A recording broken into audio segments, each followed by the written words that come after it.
juin 1891, Paul Gauguin arrive à Tahiti. À la fois chronique de sa vie en Polynésie et réflexion sur ses préoccupations esthétiques, Noa Noa.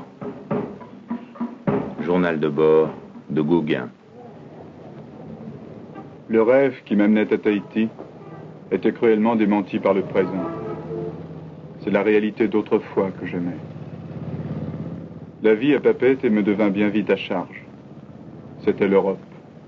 L'Europe dont j'avais cru m'affranchir, sous les espèces aggravantes encore du snobisme colonial. Ce n'était pas ce que je venais chercher si loin. Partir de Papeete, m'éloigner du centre européen.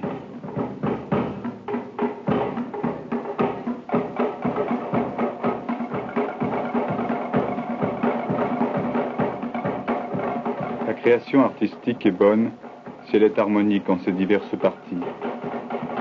Le drame et le décor ne font qu'un. Ce paysage te garantit l'authenticité de cette figure, et cet arbre te jure que voici bien la mer.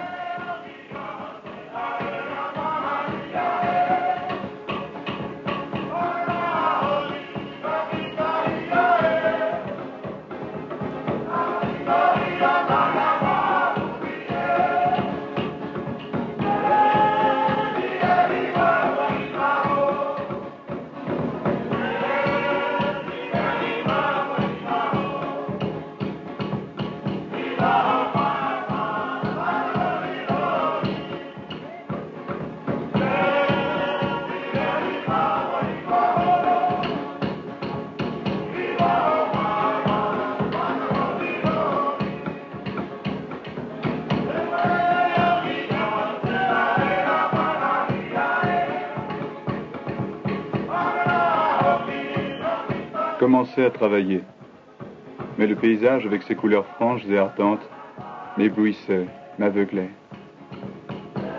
Jadis, toujours incertain, je cherchais de midi à 14 heures.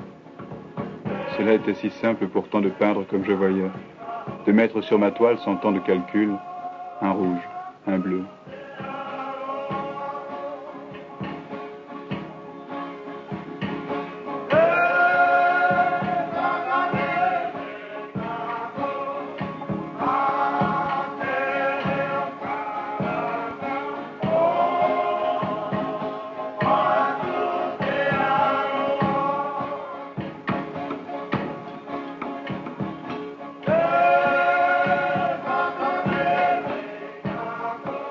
Dans les ruisseaux, des formes dorées m'enchantaient.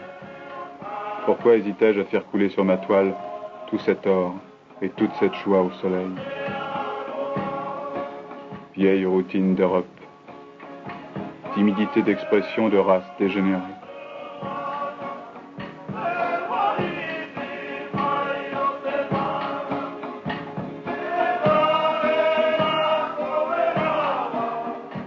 Tout artiste sincère est l'élève de son modèle.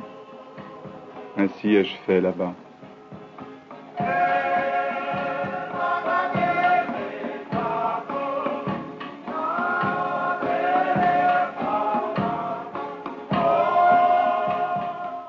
Je tenais le pinceau. Les dieux maoris me conduisaient la main.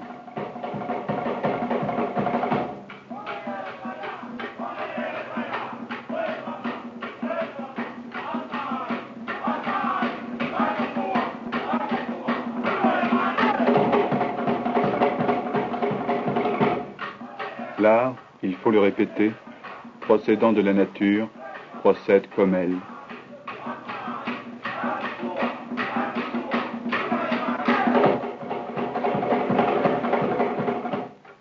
Une fleur ne consiste pas seulement en ce qu'on voit d'elle, elle est avant tout dans ce que d'elle on ne voit pas.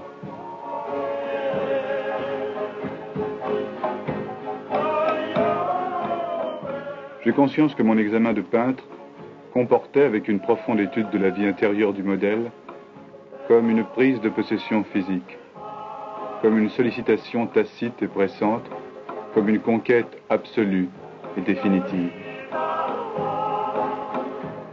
Tous ces traits offrait une harmonie raphaélique dans la rencontre des courbes.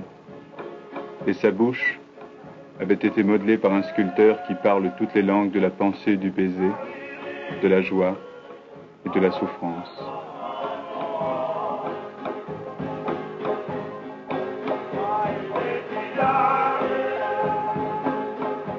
J'ai mis dans ce portrait ce que mon cœur a permis à mes yeux de voir.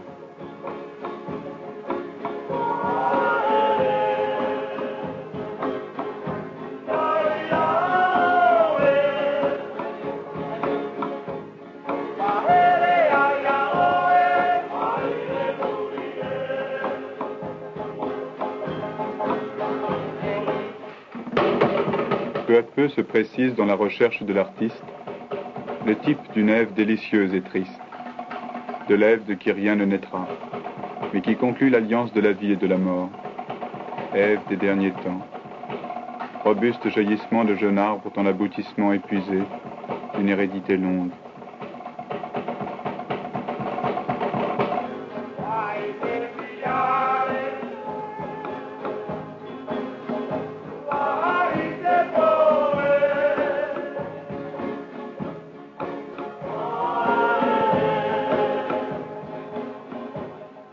Je tâcherai pour toi de faire que mes tableaux te content leur histoire, la mienne là-bas. Et toutes les fois que tu désireras le silence, il se fera pour que tu puisses aussi parler.